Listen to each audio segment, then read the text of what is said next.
लेकिन रावत जी, क्या लग रहा है 2023 में फिर से पुराना वो मंजर सामने आ सकता है जो हमने पहले देखा? अखिलेश जी, 2019 की जो ग्रह स्थिति थी उसमें और इसमें आज की डेट में बड़ा फर्क है।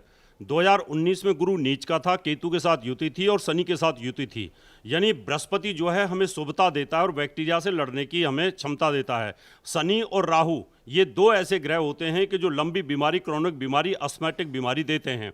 तो आज की डेट में देवगुरु बृहस्पति 22 अप्रैल तक अपनी स्वराशि के अंदर मूवमेंट में है, पावरफुल स्थिति में है। वो अप्रैल के बाद में यानी 22 अप्रैल को, वैसे 31 मार्च को अस्त हो जाएगा, लेकिन शनि की तीसरी दृष्टि और राहु के साथ युति होगी। राहु भी बैक्टीरियल प्लैनेट है और शनि की तीसरी दृष्टि भी बैक्टीरियल प्लैनेट है, लेकिन ये स्वराशि के अंदर है। पावरफुल स्थिति पर दो ग्रहों की दृष्टि और एक नीच ग्रह पर दो ग्रहों की दृष्टि, इसका मतलब जो रेशियो है वो 20 से 25% 2019 के मुकाबले रहेगा। किस चीज का रेशियो? जो कोरोना की जो नुकसान स्पीड पहुंचाने है, का। जहां 100% दिया था, अभी ज्यादा 25% है, उसका रेशियो निकल करके आएगा। जी थैंक यू अखिलेश जी। तो कोरोना रहेगा, उसका इम्पैक्ट होगा, लेकिन यूरोपियन कंट्रीज पर वो ज़्यादा रहेगा। इंडिया में उस लेवल का इम्पैक्ट नहीं आएगा, लेकिन हमें कॉन्शियस रहना है, प्रिकॉशंस लेके चलना है। उस लेवल तक का ड्रास्टिक इम्पैक्ट बिल्कुल भी नहीं आएगा। और सबसे बड़ी बात, अपनी सोच को पॉजिटिव रखना है, क्योंकि बहुत चीज़ें हमारी सोच से शुरू होती हैं। अगर हमारी सोच पॉजिटिव है, एटीट्यूड पॉजिटिव है, तो कोरोना हमें जल्दी से हिट नहीं कर सकता। ये तो बिल्कुल डॉक्टरों वाली बात ऐसे कर रही हैं। जब पिछली बार डॉक्टर्स भी यही बात कहा करते थे कि सकारात्मक रहिए, अच्छी अच्छी बातें सोचिए। एक चीज मुझे बताइए जरा, जो चीन से खबरें आ रही हैं, ऐसा लग रहा है कि चीन क्या बर्बाद हो जाएगा पूरी तरीके से इस बार कोरोना में? देखिए, ऐसा है कि अभी पूर्व में 2 ग्रहण होकर के चुके हैं, और वो जो दूसरा जो ग्रहण है वो मेष राशि से संबंधित था। जो उस राशि से संबंधित देश हैं, मैदनी ज्योतिष की जब हम बात करते हैं ना, तो हम ये देखते हैं कि इस महीने में कितने वार हैं, किस प्रकार की तिथियों से प्रारंभ हुआ है, किस प्रकार के योग में प्रारंभ हुआ है। तो आने वाले समय में मुझे लगता है कि अभी वहाँ की स्थितियाँ बहुत अच्छी तो नहीं दिखाई देती हैं। ठीक है। अच्छा, एक बात बताइए, 2022 की जब शुरुआत हुई थी, मैं बार बार वही बात कह रहा हूँ, यही वो वक्त था जब लोग बहुत डरे हुए थे और कोरोना की वजह से कितना बड़ा नुकसान हुआ था सभी ने देखा था।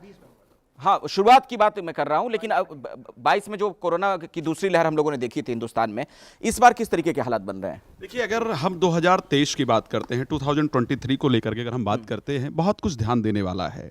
जैसा कि 2023 में जनवरी 7 तारीख से माघ मास प्रारंभ हो रहा है और 5 फरवरी तक जो है वो माघ मास रहेगा। 7 जनवरी से 5 फरवरी तक रहेगा। इस बीच में 5 शनिवार और 5 रविवार दोनों बन रहे हैं, जो कि बड़ा स्पष्ट रूप से दर्शाता है कि विश्व में रोग उत्पात बढ़ेगा।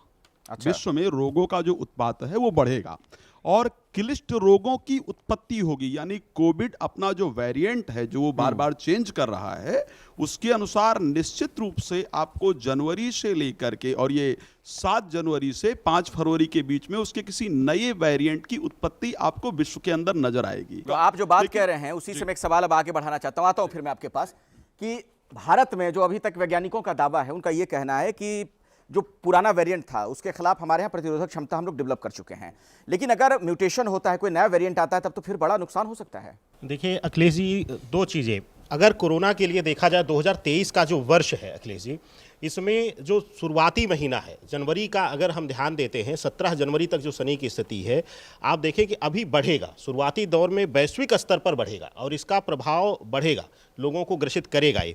लेकिन आप ये समझिए कि जो इसका पीक आने वाला है वह लेगा फरवरी से लेकर मार्च के मध्य में, जब शनि और सूर्य की युति आएगी और उसके साथ ही शनि अस्त भी हो रहे हैं उसी बीच में, तो इस बीच बढ़ेगा। लेकिन मार्च के बाद, 15 मार्च के बाद यह वैश्विक स्तर पर यह शांत होगा। और भारतवर्ष के लिए मैं बोलना चाहूँगा कि इतना प्रभावी यह नहीं है, ना ही 2023 में यह प्रभावी भारतवर्ष में बहुत ज़्यादा। चलिए, ये आपने एक अच्छी बात बताई, थोड़ी सुकून।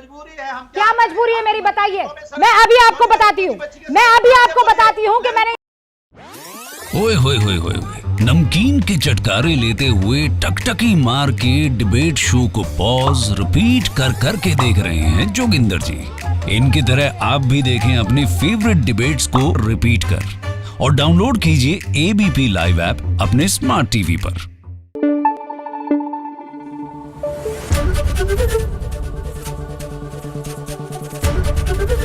एबीपी न्यूज आपको रखे आगे।